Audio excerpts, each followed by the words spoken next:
hari igihe abantu binjira mu bwami bw'Imana ariko bakinjira mu bwami bw'Imana bafise agenda personnelle, bakinjira mu bwami bw'Imana bafise ibintu vyabo, ukaba wadeha kuca ubutumwa bwiza buvuga dans une certaine mesure, ariko ku rundi ruhande ukaba ufise uko ushaka ko bigenda.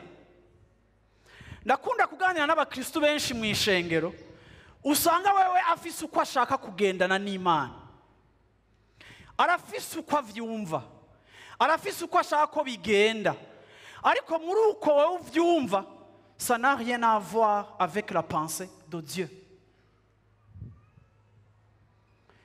Shengero ry'Imana, je ndakunda kubwira abantu nimwasaza ubu butumwa muzobusubiramo, muzobwumviriza.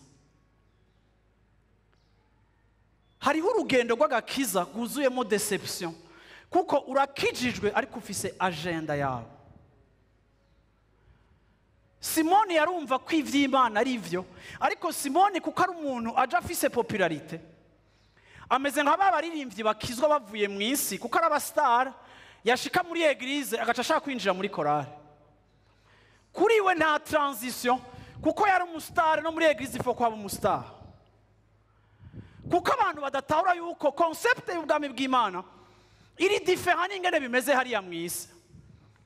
Mu isi ivyo dukora turarondera popularite, tukarondera ko izina ryacu rimenyekana, tukarondera icubahiro.